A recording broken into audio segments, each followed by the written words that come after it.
राजद के प्रत्याशी तो धनपशु हैं, व्यवसायी हैं। 6 सीट हम लोग जीतेंगे और 6 का 6 सीट नहीं जीतेंगे, बल्कि हम लोग पूरे बिहार को जीतेंगे। तो हमारा तो ये जन्मभूमि है और कर्मभूमि बैकुंठपुर रहा है। तो देखिए, पशुओं का चारा खा लेते थे और रोड बनाने की जगह उस अलकतरा को पी लेते थे। के मोहम्मदपुर नीलामी में है और यहाँ पे जो एनडीए के प्रत्याशी है मंजीत सिंह जी, वो लगातार लोगों से मिल रहे हैं और यहाँ पे इनका भव्य स्वागत हुआ है। बातचीत करके बहुत बहुत स्वागत है। धन्यवाद। कैसा लग रहा है? काफी कार्यकर्ता और समर्थकों के साथ घूम रहे हैं, क्या माहौल लग रहा है? लोगों का अपार प्यार, समर्थन और आशीर्वाद मुझे प्राप्त हो रहा है और इसका मुख्य कारण आदरणीय मोदी जी और नीतीश कुमार जी के नेतृत्व में जो बिहार में विकास हुआ है, जो बिहार में विकास की तेज रफ्तार से बिहार एक विकसित राज्य के रूप में अग्रसर है और मोदी जी ने जिस तरह से इस देश का स्वाभिमान विश्व के अंदर बढ़ाया है और नीतीश जी ने जिस तरह से स्वाभिमान बिहार का बढ़ाया है, वह आज दिखाई दे रहा है गांव-गांव में। और नीतीश कुमार जी पर यह विश्वास भरोसा है कि नीतीश कुमार जी ने बिहार का विकास किया है। दूसरे तरफ अहंकारी लोग खड़े हैं, दूसरे तरफ भ्रष्टाचार में लिप्त खड़े हैं, दूसरे तरफ परिवारवाद की पार्टी खड़ी है, जिसको नकारने के लिए तमाम यहाँ पर भारी संख्या में जो लोग इकट्ठा हैं, लोगों ने यह संकल्प लिया है कि किसी कीमत पर नीतीश कुमार जी और एनडीए की सरकार हम बिहार के अंदर बनाएंगे। तो एक बात सवाल है आपसे, मंजीत, छोटे छोटे बच्चे भी है, वो भी आपको मंजीत बाबू से ही पुकारते हैं, क्या कारण है कि छोटे बच्चे या बड़े, आपसे बड़े जो लोग हैं या आपके बराबरी के, वो भी आपको बाबू ही बोलते हैं? नहीं, देखिए, हमारी राजनीतिक जीवन 28 वर्षों की हो गए और हमने राजनीति में बहुत ईमानदारी, निष्ठा, पारदर्शिता के साथ हमने आज तक राजनीति की है।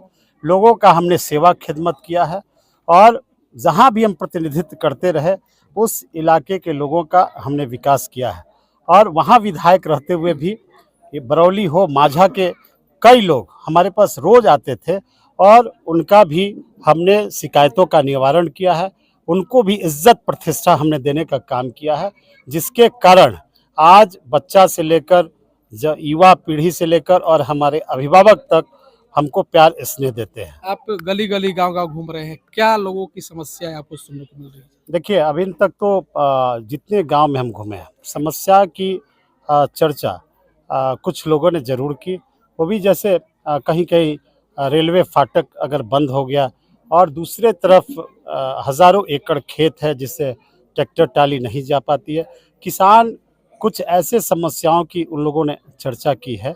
और बाकी तो हम लोग गांव गंवई का जो समस्या है, आने वाले दिनों में लोगों का आशीर्वाद रहा तो सारे समस्याओं का हम लोग बैठकर गांव के अंदर हम लोग निपटारा करेंगे। अच्छा, विधायक बनते हैं, यहाँ के लोग, बरौली की जनता आपको चुनती है, तो पहला काम कौन सा काम करेंगे जिससे आपको प्राथमिकता? देखिए, ये विशेषकर युवा पीढ़ी के लोग, बच्चे जो हैं, वो मांग कर रहे हैं गांव-गांव की हम लोगों को डिग्री कॉलेज इस अनुमंडल में होना चाहिए, या जोर शोर से हमारे सभी नौजवानों की मांग है। तो ये सब कार्य हमारे प्राथमिकता में होगी। जैसे जल जमाव की समस्या है, हज़ारों एकड़ जल जमाव के कारण आज फसल नहीं हो पा रहे हैं, हर गांव तक, खेतों तक पानी पहुंचाने की समस्या है, ट्यूबवेल को दुरुस्त करने की ज़रूरत है। तो सारी बहुत कुछ समस्याएं भी हैं जो घूम घूम कर हम जब घूम रहे हैं तो इन समस्याओं को हम देख रहे हैं, सुन रहे हैं। सारी समस्याओं का आने वाले दिनों में इसका निराकरण हम करेंगे। राजद ने भी अपने प्रत्याशी को उतारा है यहाँ पे और लगातार अलग अलग तरह के रोज रोज घोषणा कर रहे हैं तेजस्वी यादव जी, तो कितना मुश्किल होगा आप लोग उनके साथ जो प्रत्याशी? देखिए, राजद के प्रत्याशी तो धनपशु हैं, व्यवसायी हैं और हम तो राजनीति करने वाले लोग हैं। हम ना व्यवसाय करते हैं, ना कोई हमारे पास उद्योग स्थापित है। वो लोग लाखों करोड़ के मालिक हैं और हम लोग तो शुद्ध राजनीति करने वाले लोग हैं, जनता के बीच रहने वाले लोग हैं, जनता की सेवा करने वाले लोग हैं। जरा राजद के प्रत्याशी से पूछिए कि लालू प्रसाद यादव और राबड़ी देवी जी बिहार के 15 वर्षों तक मुख्यमंत्री रहे, उन लोगों ने बिहार को किस कगार पर पहुंचा दिया? बिहार के अंदर जंगल राज स्थापित था, बिहार में कानून व्यवस्था नाम की कोई चीज़ नहीं थी, शैक्षणिक व्यवस्थाएं चौपट थी, यहाँ तक महिला तो महिला हैं, पुरुष लोग घर से बाहर नहीं निकलते थे। अगर महिला बाहर जाती थी तो भय का वातावरण में रहती थी। नीतीश कुमार जी ने कानून का राज स्थापित किया, न्याय के साथ विकास बिहार का किया है। और लालू जी ने जो 2005 तक लालू जी के समय का जो बजट था वह मात्र 24,000 करोड़ रुपए का था। आज नीतीश कुमार जी ने उस बजट को 3,16,000 करोड़ के पार कर दिया है। पहले राजस्व की चोरी होती थी। पहले क्या था, ये लोग पशुओं का चारा खा लेते थे और रोड बनाने की जगह उस अलकतरा को पी लेते थे। तो ये सब सवाल बिहार की जनता और बरौली की जनता नहीं भूली है। क्या पहले बिजली का कोई व्यवस्था था क्या? लंटेन युग में लंटेन जलता था और उस समय पोल तार खंभा था, उस पर लोग अपना गीला कपड़ा सुखाने का काम करते थे। तो ये सब परिस्थितियाँ बिहार के लोग जो 2005 के पहले 1990 से 2005 तक लोगों ने देखा है उस जंगल राज को, उसकी वापसी अब संभव बिहार के अंदर नहीं है। 6 सीटों पे आप गोपालगंज में लड़ रहे हैं, क्या माहौल रहेगा? 6 का 6 सीट हम लोग जीतेंगे और 6 का 6 सीट नहीं जीतेंगे, बल्कि हम लोग पूरे बिहार को जीतेंगे और बहुमत के साथ नीतीश कुमार जी के नेतृत्व में एक मजबूत एनडीए गठबंधन की सरकार हम बनाएंगे। विपक्ष का ये भी बात है कि मंजीत सिंह जिंदाबाद, चुनाव तो बरौली से लड़ रहे हैं, लेकिन उनका दिलो दिमाग अभी बैकुंठपुर में है।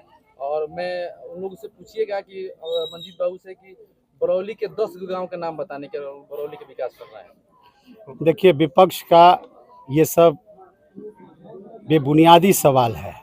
हम तो बरौली में आज चुनाव लड़ रहे हैं, लेकिन उनको ज्ञात होना चाहिए हमारे स्वर्गीय दादा भी यहीं से पहली बार चुनाव लड़े थे, लेकिन जीत नहीं पाए। लेकिन हमारे स्वर्गीय पिता ब्रजकिशोर नारायण सिंह जी बाबू साहब इसी 1972 में इसी बरौली विधानसभा क्षेत्र से विधायक हुए और 74 में पहले वह बिहार विधानसभा के सदस्य थे, जिन्होंने जेपी आंदोलन में वह कूद पड़े जेपी के साथ और बरौली विधानसभा से उन्होंने बिहार विधानसभा के सदस्य के रूप में उन्होंने इस्तीफा देने का काम किया है। तो हमारा तो ये जन्मभूमि है और कर्मभूमि बैकुंठपुर रहा है। तो देखिए, उन लोग घबराए हुए हैं और क्या बोलते हैं वो लोग कि मंजीत सिंह ने तो बैकुंठपुर में पॉलिटेक्निक कॉलेज किया, मंजीत सिंह ने तो रजिस्ट्री ऑफिस माधोपुर में किया, मंजीत सिंह ने 2 मेगा पुल अगर 950 करोड़ का बनाया तो बैकुंठपुर में बनाया। जरा विपक्ष के लोगों से पूछिए, उन लोगों से कि लालू प्रसाद राबड़ी जी के शासन में कितना इस गंडक नदी पर पुल बना और 3 मेगा पुल भी बना, तो एक आपके गोपालगंज और बेतिया से जोड़ने के लिए, दूसरा हमारे क्षेत्र में 550 करोड़ की लागत से लगभग आपका 70 घाट बना, जो गोपालगंज से हमने केसरिया को जोड़ा और फिर गंडक नदी पर ही बंगड़ा घाट पुल बनाया, जिसको हमने साहेबगंज से जोड़ा। तो हमने केवल बैकुंठपुर का ही विकास नहीं किया। अगर पॉलिटेक्निक कॉलेज हमने खोला तो उसमें केवल बैकुंठपुर के बच्चे नहीं पढ़ते हैं, बरौली माझा के भी बच्चे पॉलिटेक्निक की पढ़ाई करते हैं, हॉस्टल में रहते हैं और मात्र 5 रुपये में पढ़ते हैं। अगर नीतीश कुमार जी ने इंजीनियरिंग कॉलेज खोला तो मात्र 10 रुपये में हमारे बच्चे पढ़ते हैं इंजीनियरिंग कॉलेज में, और उसमें केवल गोपालगंज के बच्चे नहीं पढ़ते हैं बल्कि बिहार के बच्चे पढ़ते हैं। और उन लोग के समय में चरवाहा विद्यालय था ना, उस चरवाहा विद्यालय को वो लोग भूल गए क्या? देखिए, बिहार की जनता, इस बरौली की जनता जानती है कि हमने किस रफ्तार में विकास किया है और विकास की जो हमने गति दी है उससे घबराहट में आकर अनर्गल प्राप्त कर रहे हैं। और हमारे विकास, हमको खुशी है कि हमारे विकास की योजना की चर्चा वो लोग कर रहे हैं। और बरौली की जनता तो इसलिए मुझे प्यार कर रही है कि मंजीत सिंह ने वहाँ इतना विकास का काम किया। अब बरौली में जब विकास का काम करेंगे तो हमारी राजनीतिक दुकानें बंद हो जाएंगी, इसकी चिंता उन लोगों की है। जनता से क्या अपील रहेगा? बरौली की जनता से हम अपील करते हैं कि हमको एक बार सेवा का मौका दीजिए। जिस तरह से हमने 28 साल तक बैकुंठपुर के लोगों की सेवा की है, खिदमत किया है, विकास का हमने जाल बिछाया है, हमने जिस तरह से वहाँ विकास के मुख्यधारा से जोड़ा, उसी तरह से बैकुंठपुर की जनता को हमने जो किया, उसी तरह से बरौली की जनता का भी बहुत ईमानदारी निष्ठापूर्वक हम सेवा ही नहीं करेंगे, बल्कि बरौली को भी विकास की मुख्यधारा से हम जोड़ने का काम करेंगे। मंजीत सिंह जिंदाबाद जिंदाबाद।